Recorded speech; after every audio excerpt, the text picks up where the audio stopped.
నమస్తే, welcome to HM TV health plus. Dengue fever అనేది ఈ మధ్య కాలంలో ఎక్కువగా వినిపిస్తూ ఉంది.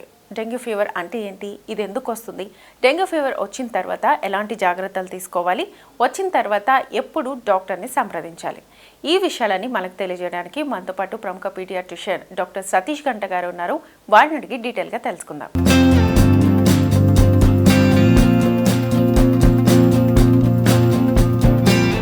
డాక్టర్ గారు, అసలు డెంగ్యూ ఫీవర్ అంటే ఏంటి? డెంగ్యూ వ్యాధి అన్నది ఒక వైరల్ ఇన్ఫెక్షన్ అండ్ అది మనకి సోకే పద్ధతి ఏంటంటే కేవలం అది ఒక ఎయిడీస్ మస్కిటో అని దోమపోటు వల్లనే తప్ప వేరే కారణం గురించి ఏమి రాదు.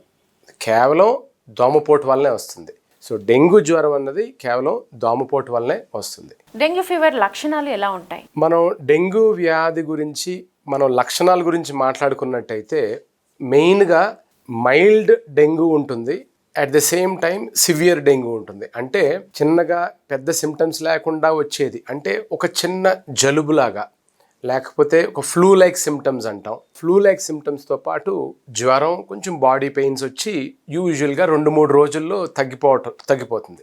సో ఇది మైల్డ్ ఫీవర్. ఒక విశేషం ఏంటంటే, మనం చెప్పుకోవాల్సిన విశేషం ఏంటంటే, సుమారు 80-85% మంది ఆ డెంగ్యూ వ్యాధి వచ్చిన వాళ్ళకి చాలామందికి మైల్డ్ సిమ్టమ్సే ఉంటాయి. అంటే వాళ్ళందరూ కూడా అసలు వాళ్ళకి మెడికల్ ట్రీట్మెంట్ కూడా అవసరం పడదు, అసలు పారాసిటమాల్ తప్ప. జస్ట్ జ్వరానికి సంబంధించిన పారాసిటమాల్ తప్ప, ఆ బాడీ పెయిన్స్కి సంబంధించిన పారాసిటమాల్ తప్ప వేరే మెడిసిన్స్ ఏమీ అవసరం ఉండవు. అసలు ఒక్కొక్కసారి వాళ్ళకి డెంగ్యూ ఉందా లేదా అని కూడా తెలియదు. సో 85% వరకు ఉండే సిమ్టమ్స్ అన్నీ కూడా మైల్డ్ సిమ్టమ్సే. రెండవది వచ్చినట్టయితే మనం దేని గురించి మనం వరి అవుతున్నాం, దేని గురించి మనం కంగారు పడుతున్నాం అంటే అది యూజువల్గా ఈ సివియర్ డెంగ్యూ వలన.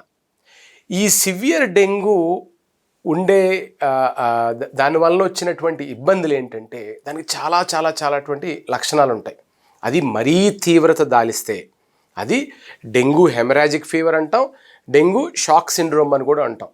అండ్ ఈ వ్యాధి యొక్క లక్షణాలు చాలా తీవ్రమైనటువంటి జ్వరం ఉంటుంది, విపరీతమైనటువంటి హెడేక్, తలపోటు, విపరీతమైనటువంటి బాడీ పెయిన్స్, కాళ్ళు చేతులు లాగటం, నొప్పి పుట్టడం, బోన్ పెయిన్ ఉంటుంది, మజిల్ పెయిన్ ఉంటుంది, విపరీతమైన బ్యాక్ పెయిన్ ఉంటుంది, విపరీతమైన బాడీ పెయిన్స్ ఉంటాయి. దాంతోపాటు ఈ కంటి దగ్గర కళ్ళు మండటం కాదు, కళ్ళు దగ్గర కళ్ళు వెనకాల కూడా విపరీతమైన చాలా పెయిన్ ఉందని పేషెంట్స్ ఎప్పుడు చెప్తూ ఉంటారు. దాంతోపాటు కొంచెం లింఫ్ నోడ్ స్వెల్లింగ్ ఉంటుంది, ఒక్కొక్కసారి బాగా వాంతులు అయ్యే అవకాశం ఉంది. అండ్ చాలామంది అసలు ఏ ఫుడ్ తీసుకోకుండా విపరీతంగా నీరసపడిపోతూ ఉంటారు. ఇటువంటి లక్షణాలతో పాటు కొంతమందికి విపరీతమైనటువంటి ర్యాష్ వస్తుంది. అండ్ దాంతోపాటు ఆ బాడీ పెయిన్స్తో పాటు ఇచ్చింగ్, ఆ ర్యాష్తో పాటు ఇచ్చింగ్ కూడా రావచ్చు. కానీ అంతమందికి కూడా అన్ని లక్షణాలు ఉండాలని రూల్ లేదు అసలు. కొంతమందికి కొన్ని సిమ్టమ్స్ ఉంటాయి, కొంతమందికి కొన్ని సిమ్టమ్స్ ఉండవు. ఒకప్పుడు బైఫేజిక్ ఫీవర్ అనేవారు, ఇప్పుడు ఆ బైఫేజిక్ ప్యాటర్న్ అనేది మనం చూడట్లేదు. చాలా వివిధ లక్షణాలతోటి ప్రజెంట్ అవుతుంది. మనం ఓవరాల్గా ప్యాటర్ను, సీజనల్ వేరియేషన్ మనం చూసుకోవాలి తప్ప ఇటువంటిది ఎగ్జాక్ట్గా అదే విధంగా రావాలి, అదే విధంగా రాకూడదన్న రూల్ అంటూ లేదు. కానీ ఓవరాల్గా చెప్పేటట్టయితే ఇవే సిమ్టమ్స్: విపరీతమైన fever, headache, body pains, muscle pains, దాంతోపాటు కంటి వెనకాల నొప్పి వస్తూ ఉంటుంది, లింఫ్ నోడ్ స్వెల్లింగ్ ఉంటుంది, విపరీతమైనటువంటి వాంతి వచ్చే టెండెన్సీ ఉంటుంది, వాంతులు అవుతాయి, కడుపులో నొప్పి, విపరీతమైన కడుపులో నొప్పి వస్తూ ఉంటుంది, అండ్ ర్యాష్ ఉంటుంది, ఇచ్చింగ్ కూడా ఉంటుంది. ఇవి ఈ మామూలుగా ఉండేటువంటి లక్షణాలు. ఈ లక్షణాలు మనం చాలా జాగ్రత్తగా గుర్తించి అటువంటి అనుమానం ఉంటే వెంటనే డాక్టర్ని సంప్రదించాలి. డెంగ్యూ వ్యాధిలో ముఖ్యంగా మనం గమనించాల్సింది, శ్రోతలకి తెలియాల్సింది, తల్లిదండ్రులకు తెలియాల్సింది ఏంటంటే, ఒక 10-15% మంది పిల్లలకి, పెద్దవాళ్ళకి కానివ్వండి, డెంగ్యూ హెమరాజిక్ ఫీవర్ అని లేకపోతే డెంగ్యూ షాక్ సిండ్రోమ్ అని ఉంటుంది. ఈ వ్యాధి ఎందుకు ఉంటుందంటే ఇంత తీవ్రంగా, మెయిన్గా పిల్లలకు కానీ పెద్దవాళ్ళకి కానీ కోయాగులోపతి ఒకటి జరుగుతుంది. హోమియోస్టేసిస్ అండ్ కోయాగులోపతి ఒక ప్రాబ్లము. రెండో ప్రాబ్లం ఏంటంటే వాస్క్యులర్ పర్మిబిలిటీ అంటాను. అదేంటో దాని అర్థం చెప్తాను. ఈ కోయాగులోపతి అంటే దాని అర్థం ఏంటంటే, కొంతమంది పిల్లల్లో వాళ్ళ ఇమ్యూనిటీ సప్రెస్ అవటం వలన, అంటే వ్యాధి నిరోధక శక్తి క్షీణించటం వలన వాళ్ళకి ఆ బోన్ మ్యారో సపరేషన్, గుమ్ముల్లో తయారయ్యేటువంటి ఎర్ర కణాలు తెల్ల కణాలు ప్లేట్లెట్స్లో ముఖ్యంగా ప్లేట్లెట్స్ తెల్ల కణాలు బాగా తగ్గిపోతాయి. సో బాగా తగ్గటం వలన అండ్ అదర్ కోయాగులేషన్ ఫ్యాక్టర్స్ కూడా తగ్గిపోవటం వలన ఇది ఈ యొక్క ఇబ్బంది మొదలవుతుంది. ఓకే, సో ఒకటి your vascular homeostasis as well as your bone marrow separation, అదొకటి. రెండు, ఈ వాస్క్యులర్ పర్మియబిలిటీ అంటే మన రక్తనాళాలు ఏ అయితే బాడీలో ఉన్నాయో ఆ రక్తనాళాలలో లీక్ వస్తుంది. ఆ రక్తనాళాల్లో ప్లాస్మా అన్నది కంప్లీట్గా లీక్ అయిపోతూ ఉంటుంది. ఎప్పుడైతే ప్లాస్మా అన్నది కంప్లీట్గా లీక్ అయిపోతుందో ఒంట్లో ఉన్న బ్లడ్, హిమోగ్లోబిన్ అట్లాగే ఉంటుంది కానీ ప్లాస్మా అంతా బయటికి లీక్ అయిపోవటం వలన హైపోవాలిమియా వస్తుంది. సో ఈ వాస్క్యులర్ పర్మియబిలిటీ అంటే సింపుల్గా చెప్పాలంటే గుండె దగ్గర నుంచి చివరి దాకా మొత్తం బాడీ చివరి దాకా వెళ్ళేటువంటి రక్తనాళాలు ఏమైతే ఉన్నాయో మొత్తం లీక్ అవుతూ ఉంటుంది. దీన్నే క్యాపిలరీ లీక్ సిండ్రోమ్ అని కూడా మనం చెప్తూ ఉంటాం. సో ఈ వ్యాధి ఎప్పుడైతే తీవ్రమైనటువంటి పొజిషన్కి వచ్చిందో, ఆ తీవ్ర పరిణామాలు వచ్చినప్పుడు కంపల్సరీగా తల్లిదండ్రులుగా మీరు అప్రమత్తంగా ఉండాలి.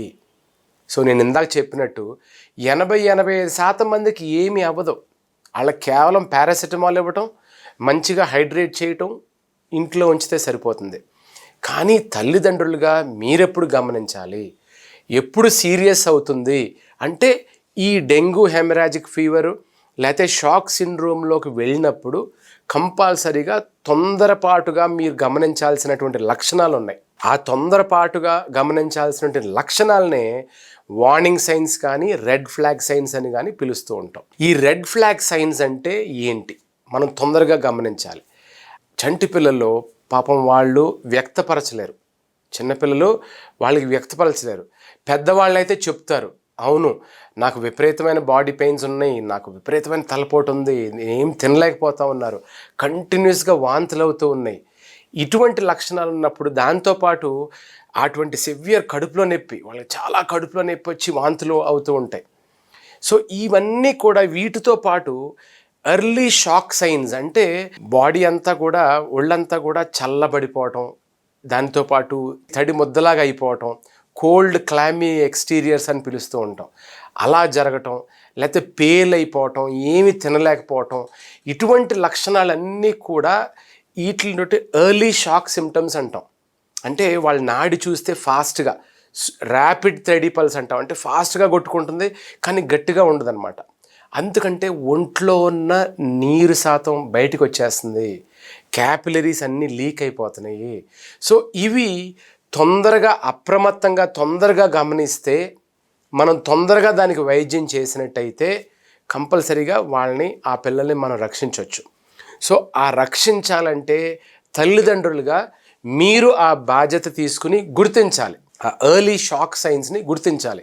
ఎందుకంటే నేను ఇందాక చెప్పినట్టు సివియర్ హెడేక్, బాడీ పెయిన్స్ ఉంటాయి, దాంతోపాటు కడుపులో నొప్పి వచ్చి విపరీతమైన వాంతులు అవుతూ ఉంటాయి, అండ్ డీహైడ్రేషన్ అయిపోతారు పిల్లలు.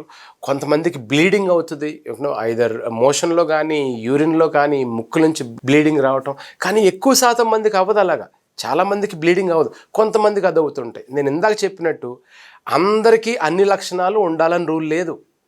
కానీ ఎప్పుడైతే ఓవరాల్గా ఇవన్నీ మాకు అర్థం కావట్లేదు డాక్టర్ గారు, సింపుల్గా ఇంకా క్షుణ్ణంగా సింపుల్గా చెప్పడం కుదురుతుందా అంటే, సింపుల్గా మీరు చెప్పాలంటే ఆడుకునే పిల్లాడు ఇప్పుడు ఆడుకోవట్లేదు నంబర్ 1.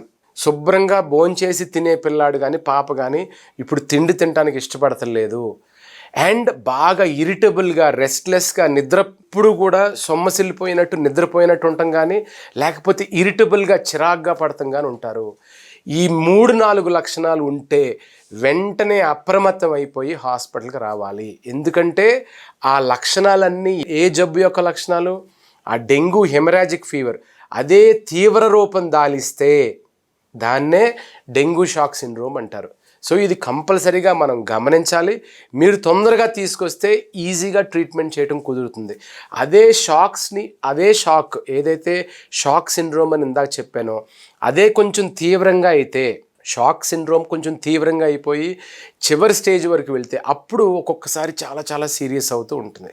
సో తొందరగా ఈ లక్షణాలు మీరు గమనించాలి. చాలా మందికి డెలివరీ టైంలో డెంగ్యూ ఫీవర్స్ కనుక వస్తే ఎలాంటి ప్రికాషన్స్ తీసుకుంటారు? డెంగ్యూ వైరస్ అన్నది మెయిన్గా 4 రకాల వైరస్ ఉంటుంది. DENV1, DENV2, DENV3 and DENV4. ఎందుకు దీన్ని స్పెసిఫిక్గా చెప్తున్నానంటే, మనం ఏదైనా ఏ వ్యాధి వచ్చినా కూడా యూజువల్గా వైరల్ ఇన్ఫెక్షన్స్లో ఒక్కసారి ఆ వ్యాధి వస్తే ఆ వ్యాధికి ఒక యాంటీబాడీ తయారవుతుంది. సో యాంటీజెన్ యాంటీబాడీస్ అంటాం. సో ఆ వ్యాధికి యాంటీబాడీస్ తయారైనప్పుడు యూజువల్గా మన బాడీలో ఆ యొక్క ఇమ్యూనిటీ తయారవుతుంది. యాంటీబాడీస్ తయారైనప్పుడు మనకి ఇమ్యూనిటీ. సో లెటెస్ట్ సే మనకు ఒక వ్యాధి వచ్చింది, దానికి ఇమ్యూనిటీ వస్తుంది. సో యూజువల్గా ఆ వచ్చిన ఇమ్యూనిటీ మళ్ళీ ఆ వ్యాధిని మళ్ళీ మనకు సోకింప చేయకుండా మళ్ళీ మన బాడీని రక్షణ కవచంలా కాపాడుతుంది మన యాంటీబాడీస్ అన్నది. కానీ డెంగ్యూలో వచ్చిన చిక్కు ఏంటంటే, ఆ డెంగ్యూ మీద చెప్పే 4 రకాల వైరసెస్ ఉంటాయి. సో డెంగ్యూ వైరస్ 1 వచ్చి ఉండుంటే ఆ డెంగ్యూ వైరస్ 1 మళ్ళీ రాకపోవచ్చు, కానీ డెంగ్యూ వైరస్ 2, 3, 4 రావచ్చు. సో ఇది చాలా చాలా ముఖ్యమైన విషయం. ఎందుకంటే సార్ నాకు ఒకసారి వచ్చింది మళ్ళీ రావటం ఏంటని అడుగుతూ ఉంటారు. ఇన్ఫ్యాక్ట్ చెప్పదగ్గ విషయం ఏంటంటే, డెంగ్యూ వైరస్ ఒక్కసారి వచ్చిన తర్వాత ఆ వైరస్ యొక్క దానికి లాంగ్ టర్మ్ ఇమ్యూనిటీ ఉండొచ్చు, కానీ మిగతా వైరస్లు సోకితే మటుకు కంపల్సరీగా ఇంతకుముందు వచ్చిన దానికన్నా ఇంకా తీవ్ర పరిణామాలతోటి వస్తుంది. సో ఆ సివియర్ వైరస్, ఆ యొక్క అదర్ వైరస్ వస్తే ఆ వ్యాధి యొక్క పరిణామాలే సివియర్గా ఉంటాయి, అంటే చాలా తీవ్రంగా ఉంటుందన్నమాట. అంటే కాంప్లికేషన్స్ అయ్యే అవకాశాలు ఎక్కువ, డెంగ్యూ షాక్ సిండ్రోమ్లోకి వెళ్ళే అవకాశాలు ఇంకా ఇంకా ఎక్కువగా ఉంటుంది. సో అది మనం ముఖ్యంగా గమనించాలి. సో ఈ సివియర్గా వచ్చినప్పుడు కాంప్లికేషన్స్ కూడా నేను ఇందాక చెప్పినట్టు మెయిన్ 2 థింగ్స్ ఉంటుంది. ఒకటి ఈ హోమియోస్టేసిస్, కోయాగులోపతి చూస్తూ ఉంటాం. ఎందుకంటే బోన్ మ్యారో సపరేషన్ వలన ఆ యొక్క తెల్ల కణాలు, ప్లేట్లెట్స్ తగ్గిపోతాయి. అదేవిధంగా వాస్క్యులర్ పర్మియబిలిటీ కూడా తగ్గుతుంది. సో ఈ కాంప్లికేషన్స్ వచ్చినప్పుడు ఏమవుతుందంటే ప్రతి అవయవంలో కూడా కాంప్లికేషన్స్ రావచ్చు. ప్రతి అవయవంలో డెంగ్యూ షాక్ సిండ్రోమ్లో కాంప్లికేషన్స్ ఏంటంటే మెదడు దగ్గర నుంచి కాలు గోటు దాకా ఏ అవయవాన్నైనా ఎఫెక్ట్ చేయొచ్చు. డెంగ్యూ ఎన్సెఫలోపతి రావచ్చు. డెంగ్యూ తీవ్రంగా షాక్ సిండ్రోమ్ వలన హార్ట్కి ఇబ్బంది కలిగించవచ్చు. ఊపిరితిత్తులకు వచ్చినట్టయితే ఊపిరితిత్తుల నిండా కూడా నీరు పట్టేస్తుంది. Severe pleural effusion, especially right side. కొద్ది రోజులు పోయిన తర్వాత 2 సైడ్లు కూడా రావచ్చు. నేను ఇందాక చెప్పినట్టు లివర్ ఎఫెక్ట్ ఇస్తుంది. ఆ కోయాగులేషన్ ప్రొఫైల్ మొత్తం డీరేంజ్ అయిపోతుంది. సో లివర్ ఎఫెక్ట్ ఇస్తుంది. అదేవిధంగా తీవ్రమైనటువంటి స్టేజెస్లో చివరి పరిణామాలు వచ్చేపాటికి kidney failure, bone marrow failure కూడా చూస్తూ ఉంటాం. సో ఈ కాంప్లికేషన్స్ ఎప్పుడు ఎక్కువ వస్తాయి అంటే డెంగ్యూ షాక్ సిండ్రోమ్లో వస్తాయి.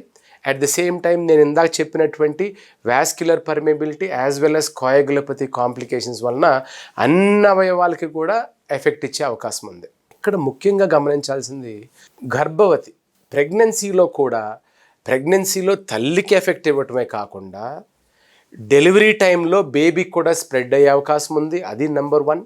రెండోది ఏంటంటే ఆ డ్యూరింగ్ డెలివరీ స్ప్రెడ్ అవటమే కాకుండా వర్టికల్ ట్రాన్స్మిషన్ అంటాం, అంటే త్రూ ద ప్లాసెంటా కూడా స్ప్రెడ్ అయ్యే అవకాశం ఉంది. సో ఎస్పెషల్లీ ప్రెగ్నెంట్ ఉమెన్ చాలా జాగ్రత్తగా ఉండాలి. ఆ కాంప్లికేషన్స్ బేబీకి కూడా వచ్చే అవకాశాలు ఉన్నాయి. ఇవన్నీ మనసులో పెట్టుకొని మనం ఆ సిమ్టమ్స్ని జాగ్రత్తగా గమనించుకొని సివియర్ అయితేనే కంగారు పడాలి. మైల్డ్ సిమ్టమ్స్, వాళ్ళ పిల్లలు ఆడుకుంటున్నారు, పరిగెడుతున్నారు, గంతులేస్తున్నారు, ఫుడ్ బాగానే తింటున్నారంటే కంగారు పడాల్సిన అవసరం లేదు. డెంగ్యూ ఉన్నా కంగారు పడాల్సిన అవసరం లేదు. ప్లేట్లెట్స్ 1,00,000కు తగ్గినా కూడా కంగారు పడాల్సినటువంటి అవసరం లేదు. ప్రొవైడెడ్ చిన్నపిల్లలు యాక్టివ్గా ఉన్నారు, మంచిగా ఫుడ్ తీసుకుంటున్నారు, ఆడుకుంటున్నారు, నిద్రపోతున్నారు, అన్ని పనులు చేసినప్పుడు కంగారు పడాల్సిన అవసరం లేదు. కానీ నేను ఇందాక చెప్పినటువంటి కాంప్లికేషన్స్ అన్నీ కూడా ఆ కేవలం ఆ 15% కాంప్లికేషన్సే ఉంటాయి. ఆ 15%లో కూడా ఒక 2 to 3% మందికి severe complications and dengue shock సిండ్రోమ్లోకి వెళ్ళే అవకాశాలు ఉన్నాయి. అవి మనం జాగ్రత్తగా గమనించాలి. డెంగ్యూ వ్యాధి రాకుండా మనల్ని మనం ఎలా కాపాడుకోవాలి, ఎలాంటి జాగ్రత్తలు తీసుకోవాలి? ఈ వ్యాధికి డెంగ్యూ వ్యాక్సిన్ ఉంది. ఈ డెంగ్యూ వ్యాక్సిన్ ఎందుకు అంత అవైలబిలిటీ లేదు మన దేశంలో కానీ ఇతర దేశాల్లో కానీ? ఎందుకంటే ఈ డెంగ్యూ వ్యాక్సిన్కి కొన్ని కాంప్లికేషన్స్ కూడా ఉన్నాయి. ఎస్పెషల్లీ ఏమంటారంటే, ఒకసారి డెంగ్యూ వచ్చి ఉంటే సో వాళ్ళకి బాగానే పనిచేస్తుంది, కానీ డెంగ్యూ అసలు రాకపోతే ఈ వ్యాక్సిన్ వలన వచ్చేటువంటి కాంప్లికేషన్స్, దాని యొక్క పరిణామాలు చాలా చాలా తీవ్రంగా ఉంటాయి. సో అటువంటి నేపథ్యంలో వ్యాక్సిన్ అవైలబిలిటీ అన్నది తక్కువ లేదని అనుకోవాలి మనం. సో ఇక్కడ మనం ఇటువంటి పరిణామాల్లో మనం ముఖ్యంగా తీసుకోవాల్సిన జాగ్రత్తలు ఏంటి? ఇక్కడ ముఖ్యంగా తీసుకోవాల్సింది prevention is better than cure. So అంటే వ్యాధి నివారణ అంటే దోమల యొక్క నివారణ అంతే. సో దోమలు కొట్టకుండా చూసుకోవాలంటే మన పరిశుభ్రాలు క్లీన్గా ఉండాలి. మన చుట్టుపక్కల ఉన్నటువంటి నీళ్ళు ఎక్కడైతే నిల్వ ఉన్నాయో ఆ నిల్వ ఉన్న నీళ్ళని నిల్వ లేకుండా చూడాలి. దాంతో మట్టితో నింపడం కానీ లేకపోతే శుభ్రపరచడం కానీ ఉండాలి. ఎక్కడైతే చిన్న బకెట్ ఉండొచ్చు, మగ్గు ఉండొచ్చు, లేకపోతే ఏదైనా తొట్టులో కానీ ఎక్కడైనా నీరుంటే కూడా యూజువల్గా మస్కిటోస్ అన్నవి అక్కడే స్ప్రెడ్ అవుతాయి, అక్కడే ప్రబలుతాయి. ఎందుకంటే దానికి కావాల్సినటువంటిది ఎన్విరాన్మెంట్లో స్ప్రెడ్ అవుతుంది. సో ఆ ఎన్విరాన్మెంట్ అంటే కొంచెం మురిగ్గా ఉండి క్రౌడెడ్గా ఉండి నీళ్లు నిల్వ ఉన్న చోట కంపల్సరీగా ప్రాబ్లం ఉండే అవకాశాలు ఉన్నాయి. సో అటువంటిది మనం పరిసరాలన్నీ కూడా శుభ్రంగా ఉంచుకోవాలి. దోమతెర పెట్టుకోవాలి, ఇంటికి దోమతెర పెట్టుకోవాలి. అండ్ ఇంటి బయటికి వెళ్ళినప్పుడు వీలైనంత వరకు కూడా ఫుల్ హ్యాండ్స్, ప్యాంట్స్ కానీ షర్ట్స్ కానీ ఫుల్ స్లీవ్స్ వేసుకున్నట్టయితే మంచిది. ఒకవేళ కుదరని పక్షంలో మస్కిటో రెపెలెంట్స్ కూడా రాసుకోవాలి. అందులో ఆ మస్కిటో రెపెలెంట్లో డిఈఈటి అనే ఒక కెమికల్ ఉన్నది రాసుకున్నట్టయితే యూజువల్గా కంప్లీట్గా ఈ మస్కిటోస్ని రిపెల్ చేసే అవకాశాలు ఎక్కువ ఉంటాయి. సో అది అంటే prevention is better than cure, ఎందుకంటే దాని కాంప్లికేషన్స్ తీవ్రంగా ఉంటాయి కాబట్టి. సో వ్యాక్సిన్ మనకు అందుబాటులో లేదు కాబట్టి ప్రివెన్షన్నే మనం అనుసరించాలి. ఇక డెంగ్యూ వ్యాధి ఉందా లేదా అని నిర్ధారించడానికి ఎలాంటి టెస్టులు అందుబాటులో ఉన్నాయి? డెంగ్యూ వ్యాధి అని తెలుసుకోవడానికి ఇందాక మనం డిస్కస్ చేసుకుంది వ్యాధి లక్షణాలు ఏంటో డిస్కస్ చేసుకున్నాం. ఇప్పుడు టెస్ట్లు ఏమేం చేస్తారో కూడా తెలుసుకోవాలి. అన్నిటికన్నా ముఖ్యంగా మనం మామూలుగా చేసేటువంటిది అంటే సింపుల్ టెస్ట్, సిబిపి అని, లేకపోతే లివర్ ఫంక్షన్ టెస్ట్ అని, లేకపోతే కోయాగులేషన్ ప్రొఫైల్ అని, ఇవన్నీ చేస్తూ ఉంటాం. కానీ డెంగ్యూ వ్యాధి ఉందా లేదా అన్నది తెలుసుకోవడానికి కోసం కంపల్సరీగా ఆ యొక్క antigen test, dengue antigen test అంటే NS1 యాంటిజెన్ టెస్ట్ అయితే యూజువల్గా 2వ రోజు 3వ రోజు జ్వరానికి ఆ NS1 పాజిటివ్, యాంటిజెన్ పాజిటివ్ వచ్చే అవకాశాలు ఉన్నాయి. కానీ NS1 యాంటిజెన్ యూజువల్గా 100% యాక్యురేట్ కాదు అది. ఎందుకంటే మనకు 5 రోజుల వరకు 6 రోజుల వరకు ఆగలేం. ఇప్పుడు మనం ఇందాక అనుకున్నట్టు dengue IgG and IgM test ఉంటుంది. ఐజిఎం అంటే యాంటీబాడీ M. ఆ టెస్ట్ ఎప్పుడు పాజిటివ్ వస్తుందంటే డెంగ్యూ వ్యాధి వచ్చిన కొద్ది రోజులు మొదలుకొని ఒక వారం 10 రోజులు అలాగ ప్రొలాంగ్ అయినప్పుడు కంపల్సరీగా IgM అన్నది పాజిటివ్ అవుతుంది. డెంగ్యూ IgG ఎప్పుడు పాజిటివ్ అవుతుందంటే కొద్ది రోజులు పోయిన తర్వాత, ఒక వారం 2 వారాలు పోయిన తర్వాత అప్పుడు డెంగ్యూ IgG అన్నది పాజిటివ్ వస్తుంది. సో ఇక్కడ ముఖ్యమైనటువంటిది డెంగ్యూ IgM పాజిటివ్ కోసం చూస్తాం. కానీ నేను ఇందాక చెప్పినట్టు మనం ఒక్కొక్కసారి పిల్లలకి తీవ్రమైనటువంటి జ్వరం ఉన్నప్పుడు డెంగ్యూ IgM ఎట్లాగూ 5 డేస్ తర్వాతే చేస్తాం కాబట్టి ఇంతలోగా చేసుకుందాం అనుకుంటే డెంగ్యూ NS1 టెస్ట్ చేసుకోవచ్చు. ఈ NS1 టెస్ట్తో పాటు వేరే PCR టెస్ట్ అవన్నీ ఉంటాయి, వైరస్ ఎగ్జాక్ట్గా ఐడెంటిఫై చేసేది ఉంటుంది. కానీ అది చాలా చాలా expensive test and it is done only in some laboratories. మనం ప్రతిసారి చేయాల్సినటువంటి అవసరం లేదు. డెంగ్యూ తెలుసుకోవడానికి ఆ టెస్ట్ అండ్ ఆ వ్యాధి లక్షణాలు బట్టి మనం వేరే టెస్టులు చేస్తూ ఉంటాం. మనం ఇందాక అనుకున్నట్టు మైల్డ్ ఫీవర్కి అయితే అసలు పిల్లలు ఆడుకుంటున్నారు, తిరుగుతున్నారు, పరిగెడుతున్నారు, బాగుంది అనుకుంటే అసలు ఒక సింపుల్ ఫ్లూ లాగా ఉంటుంది. అది చాలాసార్లు మనం టెస్టులు కూడా చేయాల్సినటువంటి అవసరమే ఉండదు. సో సింపుల్ టెస్ట్ అంటే CBP, liver function test, coagulation profile, electrolytes, urea creatinine, LFT ఇటువంటి వాటితో పాటు ఒకవేళ సివియర్ డెంగ్యూ హెమరాజిక్ ఫీవర్ కానీ, డెంగ్యూ షాక్ సిండ్రోమ్ కానీ అటువంటి సిమ్టమ్స్ వస్తే, అటువంటి సిమ్టమ్స్ ఉంటే మటుకు ఇంకా వేరే కంపల్సరీగా టెస్టులు కూడా చేయాల్సినటువంటి అవసరం ఉంది. డెంగ్యూ జ్వరం నిర్ధారించడానికి ఏమైనా స్కానింగ్లు ఇలాంటివి ఏమైనా ఉంటాయా? ఈ స్కానింగ్ అన్నది డెంగ్యూ వచ్చిన అందరి పిల్లలకి అవసరం ఉండదండి. యూజువల్గా తీవ్రమైనటువంటి కాంప్లికేషన్స్ ఉంటేనే చేయాల్సినటువంటి అవసరం ఉంది. ఎప్పుడైతే క్యాపిలరీ లీక్ ఉందో, ఎప్పుడైతే కోయాగులోపతి ఉందో, ఈ చిన్నపిల్లలకి ఈ ఒంట్లో ఉన్నటువంటి అంటే రక్తనాళాల్లో ఉండేటువంటి ప్లాజ్మా గుండె నుంచి పంప్ అయినప్పుడు వచ్చినటువంటి బ్లడ్లో 45% ఎర్ర కణాలు ఉంటాయి. మిగతా 55% కూడా ప్లాజ్మాయే ఉంటుంది. ఆ ప్లాజ్మా అనేటువంటి ఆ నీరులాగా ఉండేటువంటి పదార్థం అది బ్లడ్ వెజల్లోంచి బయటికి వెళ్ళిపోతూ ఉంటుంది క్యాపిలరీ లీక్ సిండ్రోమ్ వలన. ఎప్పుడైతే అది బయటికి వెళ్ళిందో ఊపిరితిత్తుల్లోకి వెళ్తే ఊపిరితిత్తులో నీరు పట్టింది అంటారు. ఒక్కోసారి గుండు చుట్టూరు నీరు పడుతుంది. ఒక్కోసారి అన్ని సీరోజల్ ఫ్లూయిడ్ మొత్తం గాల్ బ్లాడర్ అని అన్ని అవయవాల్లో చుట్టూరు కూడా నీరు పట్టే అవకాశాలు ఉన్నాయి. సో మనం అల్ట్రాసౌండ్ చేసుకుంటే అవన్నీ మనకి క్లియర్గా మనకు తెలుస్తుంది. గుండెకి సంబంధించిన స్కాన్ చేస్తే గుండు చుట్టూరు నీరు పట్టిందో లేదో తెలుస్తుంది. ఈసీజీ చేస్తే హార్ట్ ఫంక్షన్ ఎలా ఉందో తెలుస్తుంది. సో ఏదైనా స్కాన్ టెస్ట్లు అన్నది అవసరం బట్టే చేయాలి. 2 యూజువల్గా కూడా తీవ్రమైనటువంటి కాంప్లికేషన్స్ ఉన్నప్పుడే చేయాలి తప్పించి అందరికీ చేయాల్సినటువంటి అవసరం లేదు. ఓకే, డెంగ్యూ ఫీవర్ వచ్చినప్పుడు ప్లేట్లెట్స్ ఎక్కించడం అనేది చాలా కామన్గా వింటూ ఉంటాం. నిజానికి అవి అందరికీ అవసరమా? ప్లేట్లెట్స్ అన్నవి అది మన బోన్ మ్యారోలో మన గుమ్ముల్లోటువంటి మన తయారైనటువంటి ఒక కణాలు 3 మెయిన్ కణాలు ఉంటాయి, అందులో ఒకటి. సో మన బోన్ మ్యారో తయారు చేసే దాంట్లో ఎర్ర కణాలు, తెల్ల కణాలు, ప్లేట్లెట్స్ ఉంటాయి. ఎర్ర కణాలేమో ఆక్సిజన్ బాడీ అంతా కూడా సరఫరా చేస్తుంది. తెల్ల కణాలేమో ఇన్ఫెక్షన్ని ఫైట్ చేస్తుంది. అండ్ 3 ప్లేట్లెట్స్ ఉండడం వలన మనకి బాడీలో బ్లీడింగ్ అయ్యే అవకాశాలు తగ్గుతాయి. సో యూజువల్గా ఈ ప్లేట్లెట్స్ అన్నది సుమారు 2-2.5 లక్షల నుంచి 3 లక్షల వరకు కూడా ప్లేట్లెట్స్ ఉండొచ్చు పర్ క్యూబిక్ మిల్లీమీటర్. సో ఆ బాడీలో ఈ ప్లేట్లెట్స్ ఉండటం వలన మనకి చిన్న చిన్న దెబ్బలు తాకినా కూడా ఈజీగా బ్లీడింగ్ అయ్యే అవకాశాలు ఉండవు. కానీ ఈ కోయాగులోపతి ఉన్నప్పుడు, థ్రాంబోసైటోపీనియా ఉన్నప్పుడు, ఈ క్యాపిలరీ లీక్ ఉన్నప్పుడు, ప్లేట్లెట్స్ బాగా తగ్గిపోయినప్పుడు అప్పుడు ఈజీగా బ్లీడింగ్ అయ్యే అవకాశాలు ఉన్నాయి. సో దానికి కూడా ఒక ప్రోటోకాల్ ఉందండి. అంటే డెంగ్యూ ఇక్కడ చాలా ముఖ్యంగా శ్రోతలందరూ గమనించాల్సింది ఏంటంటే, డెంగ్యూ వచ్చిన అందరి మందికి కూడా ప్లేట్లెట్స్ ఇవ్వాల్సినటువంటి అవసరం ఉందా? Answer is no. No. Dengue వచ్చిన అందరికీ కూడా ప్లేట్లెట్స్ ఇవ్వకూడదు. సో డెంగ్యూ వచ్చినప్పుడు ప్లేట్లెట్స్ తగ్గినప్పుడు ఎప్పుడు ప్లేట్లెట్స్ ఇవ్వాలి, ఎప్పుడు ప్లేట్లెట్స్ ఇవ్వకూడదు అన్నది వ్యాధి లక్షణాలు బట్టి ఆధారపడి ఉంటుంది.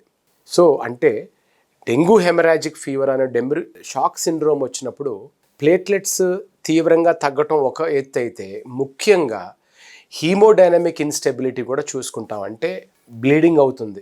బ్లీడింగ్ అయినప్పుడు నేను 25,000-20,000 వరకు ఆగను. సుమారు 50,000 ఉన్నప్పుడు కూడా బ్లీడింగ్ అవుతుంది కాబట్టి ప్లేట్లెట్స్ ఇవ్వటమే చూస్తూ ఉంటాం. అసలు ఈ డెంగ్యూ తీవ్రత అనేది ఎలా ఉంటుంది? ప్లేట్లెట్స్ నెంబర్ తగ్గిపోతుంది, ఎప్పుడు జాగ్రత్తగా ఉండాలంటారు? ప్లేట్లెట్స్ నంబర్ కన్నా ముఖ్యమైన అనుకుంటాం కరెక్ట్ కాదు. అది దానికన్నా ముఖ్యమైనటువంటి విషయం ఏంటంటే డెంగ్యూ యొక్క తీవ్రత ఎలాగుంది. సో డెంగ్యూ యొక్క తీవ్రతను బట్టి ప్లేట్లెట్స్ ఇవ్వాల్సినటువంటి అవసరం ఉంటుంది. సో ముఖ్యంగా ఓకే గుడ్, ప్లేట్లెట్స్ 20,000 కన్నా తగ్గినాయి, లేకపోతే 15,000 కన్నా తగ్గినాయి, సో ప్లేట్లెట్స్ ఇవ్వాలి, ప్లేట్లెట్స్ ఇవ్వకూడదు అన్నది decision, it's a clinical decision. కానీ కొంతమంది పిల్లలు సీరియస్ పరిస్థితుల్లో డెంగ్యూ షాక్ సిండ్రోమ్లో పూటకి ప్లేట్లెట్స్ తగ్గిపోయి ఎస్పెషలీ బ్లీడింగ్ ఉన్నప్పుడు ఆ పిల్లలకి 50,000 దడిదాపుల్లోకి వచ్చినప్పుడు కూడా కంపల్సరీగా వాళ్ళకి ప్లేట్లెట్స్ ఇవ్వటం జరుగుతుంది. సో ప్లేట్లెట్స్ అన్నవి మనకి చాలా మటుకు తల్లిదండ్రులకు కానీ ఆ భయభ్రాంతులకు గురి చేస్తుంది. అమ్మో ప్లేట్లెట్స్ తగ్గిపోయినాయి అంట, ఐసీయూలో అడ్మిట్ చేసేయాలి. ప్లేట్లెట్స్ కొంచెం తగ్గడం వల్ల ఐసీయూలో అడ్మిట్ చేయాల్సినటువంటి అవసరం లేదు. డెంగ్యూ షాక్ సిండ్రోమ్ లేకపోతే ఆ హెమరాజిక్ ఫీవర్ యొక్క తీవ్ర పరిణామాలు వస్తేనే మనం ఐసీయూలో అడ్మిట్ చేయాల్సినటువంటి అవసరం ఉంది.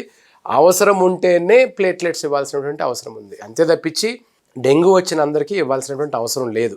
సో ఇక్కడ హీమోడైనమిక్ స్టెబిలిటీ ఉంటే మాకు వేరే కట్ ఆఫ్ ఉంటుంది, హీమోడైనమిక్ స్టెబిలిటీ లేకపోతే వేరే కట్ ఆఫ్ ఉంటుంది. అది ఆ కట్ ఆఫ్ చూసుకుని అవసరమైన వాళ్ళకి ప్లేట్లెట్స్ ఇవ్వాల్సినటువంటి అవసరం ఉంది. అది సేమ్ గ్రూప్ అయి ఉండాలి. ఎందుకంటే ప్లేట్లెట్స్ తీయటానికి కూడా ఈజీగా 2-3 గంటలు పడుతుంది. ఎందుకంటే బ్లడ్ అనుకోండి, బ్లడ్ ఒకసారి డొనేషన్ చేసినప్పుడు అదొక హాఫ్ అన్ అవర్లో 30-40 మినిట్స్లో అయిపోతుంది. కానీ ప్లేట్లెట్స్ అలా కుదరవు. ప్లేట్లెట్స్ బయటకు తీసి దాచుకోవడం కుదరదు. ప్లేట్లెట్స్ బాడీలో ఇన్వైవో బాడీలో ఉంటేనే అవి శ్రేష్టంగా ఉంటాయి. సో ఫ్రెష్గా తీయాల్సినటువంటి అవసరం ఉంది. అండ్ ప్లేట్లెట్స్ ఎలా తీస్తారంటే యూజువల్గా ఫిల్టర్ చేస్తారు. అంటే బ్లడ్ బయటకు తీసి ఆ బ్లడ్ని ఒక ఫిల్టర్ ద్వారాగా పంపి ఆ ఫిల్టర్ ద్వారాగా పంపినప్పుడు ప్లేట్లెట్ స్లోగా అందులోంచి ఫిల్టర్ చేసి మళ్ళీ బ్లడ్ వాపస్ బాడీలోకి పంపించేయడం జరుగుతుంది. సో అది ఒక ఈజీగా ఒక 2-2.5 గంటలు, ఒక 3 గంటలు జరిగే ప్రక్రియ. సో అప్పుడు ఫ్రెష్గా తీసిన ప్లేట్లెట్స్ ఇచ్చినట్టయితే అప్పుడు హెల్ప్ అవుతాయి. సో ఇది కూడా అవసరం ఉంటేనే ఇవ్వాల్సినటువంటి అవసరం. ఇక డెంగ్యూ ఐజీఎం ఐజీజీ అంటే ఏంటి డాక్టర్ గారు? డెంగ్యూ ఐజీఎం అంటే అదొక యాంటీబాడీ టెస్ట్. నేను ఇందాక చెప్పినట్టు యాంటీజెన్ టెస్ట్ ఉంటుంది, యాంటీబాడీ టెస్ట్ ఉంటుంది. డెంగ్యూ ఐజీఎం అన్నది ఒక standard test. Dengue IgM positive ఉందంటే ఎస్, ఈ కొద్దిపాటి రోజుల క్రితమే పాపకు కానీ బాబుకు కానీ డెంగ్యూ సోకింది. ఆ dengue IgM test or IgG test ఎప్పుడైతే చేసినప్పుడు వాళ్ళకి as this is a current infection అన్నది మనకు తెలుస్తుంది. డెంగ్యూ ఐజీజీ పాజిటివ్ వస్తే ఇట్స్ అ పాస్ట్ ఇన్ఫెక్షన్ అన్నది మనకు అనుమానం వ్యక్తపడుతుంది. మెయిన్గా డెంగ్యూ ఐజీఎం వస్తే అది పాజిటివ్ ఉన్నట్లు లెక్క. దాని యొక్క లక్షణాలు ఆ డెంగ్యూకి మనం ముడిపెట్టచ్చు. ఇక డెంగ్యూ ఏమైనా అంటువ్యాధా? డెంగ్యూ అన్నది అసలు అంటువ్యాధి కానే కాదండి. డెంగ్యూ వచ్చినటువంటి పిల్లల్ని మనం ముట్టుకున్నా, పెద్దవాళ్ళని ముట్టుకున్నా కూడా ముట్టుకుంటే అంటుకునే వ్యాధి కాదది. అది కేవలం దోమపోటు వల్లే రావాలంటే ఒక ఇన్ఫెక్టెడ్ మస్కిటో ఎప్పుడైతే మనల్ని కాటు వేసిందో అది మన బాడీలో ఆ డెంగ్యూ వైరస్ ఎప్పుడు స్ప్రెడ్ అయిందో దాని గురించే వస్తుంది తప్ప ఇంకొక విధంగా రాదు. ఇంకొక విధంగా ఆలోచించుకోవాలి మనం. అదే ఏదైతే ఒక డెంగ్యూ వచ్చిన పేషెంట్ని ఇన్ఫెక్ట్ చేసి అదే దోమ వెళ్ళి ఇంకొక మనిషిని కుడితే వాళ్ళకు కూడా డెంగ్యూ రావచ్చు. ఎందుకంటే ఆల్రెడీ ఆ డెంగ్యూ ఆ దోమలో ఉంది కాబట్టి, ఆ డెంగ్యూ వైరస్ దోమలో ఉంది కాబట్టి. సో కేవలం వచ్చేది ఒకే ఒక్క మార్గం ఏంటంటే is because of the mosquito bite. సాధారణంగా డెంగ్యూ ఫీవర్ వచ్చినప్పుడు ఎలాంటి ఆహారం తీసుకోవాలి అనేవి చాలామందికి డౌట్స్ ఉంటూ ఉంటాయి. ఎలాంటి ఆహారం తీసుకోవాలంటారు? డెంగ్యూ వ్యాధి వచ్చిన వాళ్ళలో ఆహారం ఏం తీసుకోవాలన్నది చాలా చాలా చాలా కామన్గా వచ్చే ప్రశ్న. డెంగ్యూ వ్యాధిలో మనం ఇందాక అనుకున్నట్టు మైల్డ్ డెంగ్యూ ఉంటుంది, సివియర్ డెంగ్యూ ఉంటుంది.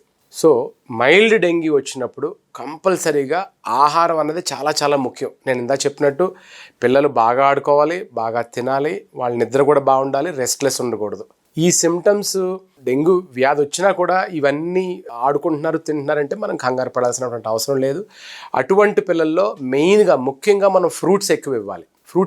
ఎస్పెషలీ విటమిన్ సి ఉన్న ఫ్రూట్స్ ఎక్కువ ఇవ్వాలి. సో అన్ని ఫ్రూట్స్ ఎక్కువ ఇవ్వాలి అండ్ ప్రోటీన్ ఫుడ్ ఉండాలి. సో ఇవి ముఖ్యంగా అది ఫ్రూట్స్ కానివ్వండి, వెజిటబుల్స్ కానివ్వండి, లేకపోతే ప్రోటీన్ కానివ్వండి, మామూలు డైట్ మనం ఎక్కువ పెంపొందించాలి. అండ్ ఎక్కువ తీసుకునే ఆ డైట్లో లిక్విడ్ హైడ్రేషన్ కూడా మంచిగా ఉండాలి. ఆ టైంలో ఎస్పెషల్లీ ఒంట్లో బాగున్నప్పుడు అది డీప్ ఫ్రై కానివ్వండి, ఆయిల్ ఫుడ్ కానీ కంపల్సరీగా అది అవాయిడ్ చేయడమే మంచిది. సో చాలామంది అడుగుతూ ఉంటారు, సార్ మరి ప్లేట్లెట్స్ పెరగటానికి మనం పపాయ పండు కానీ పపాయ జ్యూస్ కానీ ఇవ్వచ్చా అన్నది. సో ఈ పపాయ ఫ్రూట్ కానివ్వండి, పపాయ లేకపోతే లీఫ్ల ఆకులోంచి వచ్చినటువంటి రసం కానివ్వండి, ఈ అన్నిటిలో కూడా బేసిక్గా విటమిన్ సి ఎక్కువ ఉంటుందండి. సో ఏ పపాయే కాదండి, దాంతోపాటు బొప్పాయి పండే కాదు, దాంతోపాటు కివీ ఉంటుంది, ఉసిరికాయ, నిమ్మకాయ, ఆరెంజెస్, ప్రతిదీ అన్ని ఫ్రూట్స్ మంచియే. కానీ విటమిన్ సి ఉన్న ఫ్రూట్స్ అయితే ఇంకా మంచి. అన్ని వెజిటబుల్స్ తీసుకోవడం మంచిది. At the same time protein food కూడా తీసుకోవడం మంచిది. సో ఇది మనం వాళ్ళ డైట్ మంచిగా తీసుకున్నప్పుడు చూడొచ్చు. అండ్ ఆబ్వియస్గా వాళ్ళు బొప్పాయి పండు తీసుకోవటం వల్ల మనకు రాదు జబ్బు, లేకపోతే తీసుకోలేదు కాబట్టి సీరియస్ అయిపోయిందన్నది అది వాస్తవం కాదు అది. సో ఇది మనం గమనించాల్సింది ఏంటంటే ఏది మంచి అది చేయటం మంచిది. కానీ వ్యాధి తీవ్రత అది మనం తీసుకోకపోవటం వలన, జాగ్రత్త తీసుకోకపోవటం వల్ల కాదు. ఇది వ్యాధి తీవ్రతకి వేరే కారణాలు ఉంటాయి. ఇమ్యూన్ సిస్టమ్కి సంబంధించినటువంటి కారణాలు ఉన్నాయి. సో డయట్ మటుకు కంపల్సరీగా మనం ఇందాక అనుకున్నట్టు ఎక్కువ ఫ్రూట్స్ ఉండాలి, ఎస్పెషలీ సిట్రస్ ఫ్రూట్స్ ఉండాలి, వెజిటబుల్స్ ఉండాలి, హై ప్రోటీన్ డయట్ కూడా ఉండాలి. ఇక డెంగ్యూ ఫీవర్ వచ్చిన వాళ్ళలో ఎక్కువగా ర్యాషెస్, దురద ఇలాంటివి ఎక్కువగా చూస్తూ ఉంటాము. దానికి ఎలాంటి ప్రికాషన్స్ తీసుకోవాలి? అవునండి, చిన్న పిల్లల్లో కానీ పెద్దవాళ్ళలో కానివ్వండి డెంగ్యూకి ర్యాష్ వస్తుంది. ఒక చాలా చాలా టిపికల్ ర్యాష్ అని పిలుస్తాం మనం. అది దాన్ని ఏమంటామంటే ఇంగ్లీష్లో it is a sea of red. Sea of red with islands of white అంటే మొత్తం అంతా ఎర్రగా బీట్రూట్లా కందిపోయి ఉంటారు, మధ్య మధ్యలో అక్కడక్కడ తెల్లగా కనపడుతూ ఉంటుంది అనమాట. కానీ ఈ ర్యాష్ అన్నది అందరికీ ఉండాలని రూల్ లేదు, ఒక 10-15% మందికే ఉంటుంది ఈ ర్యాష్. దాంతోపాటు విపరీతమైన దురద, ఇచ్చింగ్. సో ఈ ర్యాష్ ఇచ్చింగ్ అన్నది ఒక 10 to 15 to 20% పిల్లల్లో, పెద్దవాళ్ళ కూడా చూస్తూ ఉంటాం. ఇక ఒక్కసారి డెంగ్యూ ఫీవర్ వచ్చిన వాళ్ళకి మళ్ళీ వచ్చే ఛాన్స్ ఉందంటారా? డెంగ్యూ జ్వరం అన్నది నేను చెప్పాను కదండి, ఒక 4 రకాల వైరసెస్ వలన వస్తుంది. ఫర్ ఎగ్జాంపుల్ డెంగ్యూ వైరస్ 2 వలన ఈసారి జ్వరం వస్తే దానికి లాంగ్ టర్మ్ ఇమ్యూనిటీ ఉంటుంది కాబట్టి మళ్ళీ వైరస్ 2 రాకపోవచ్చు, కానీ 1, 3, 4 రావచ్చు. సో దాని అర్థం ఏంటంటే మనం ప్రతిసారి కూడా అది వైరస్ 1, వైరస్ 3, వైరస్ 4 మనం కనుక్కోలేం. That's a very costly test. So అందుకనే ఒక సింపుల్ మాటలో చెప్పాలంటే, ఒకసారి డెంగ్యూ వ్యాధి వచ్చినా కూడా టేక్ హోమ్ మెసేజెస్, డెంగ్యూ వ్యాధి మళ్ళీ కూడా రావచ్చు. సో మనం జాగ్రత్త తీసుకోవాలి, అప్రమత్తంగా ఉండాలి, జాగ్రత్త, దోమలు కొట్టకుండా జాగ్రత్త తీసుకోవాలి. ఒకవేళ డెంగ్యూ వ్యాధి వస్తే మనం ఇందాక అనుకున్నట్టు ఏ లక్షణాలను మనం చూసుకుని మనం దానికి అప్రమత్తంగా ఉండాలి. ఇక డెంగ్యూ వ్యాధి వచ్చిన పిల్లలకు, పెద్దలకు ట్రీట్మెంట్ చేసే యంగ్ డాక్టర్స్కి మీరు ఇచ్చే సలహాలు ఏంటి? ఈ డెంగ్యూ వ్యాధి ఉన్న పిల్లలకు కానీ పెద్దవాళ్ళకి కానీ వైద్యం చేసేటువంటి యంగ్ డాక్టర్స్కి ఇచ్చే సలహా ఏంటంటే, ముఖ్యంగా షాక్ సిమ్టమ్స్ ఉంటే నంబర్ 1 ఐడెంటిఫై చేయటం, వెంటనే బోలస్ ఇవ్వటం, నార్మల్ సెలైన్ బోలస్ ఇవ్వటం. 10 ml per kg ఇవ్వచ్చు, లేకపోతే 20 ml per kg ఇవ్వచ్చు, డిపెండింగ్ ఆన్ ద షాక్, కానీ వెంటనే బోలస్ ఇవ్వాలి. ఇది number 1. Number 2, 20 cc per kg bolus కన్నా అవసరం పడదు. ఇంకా బ్లడ్ ప్రెషర్ తక్కువ ఉంది, ఇంకా హీమోడైనమిక్ స్టేటస్ బాగాలేదనుకున్నా కూడా 20 cc కన్నా ఎక్కువ ఇవ్వడం మంచిది కాదు.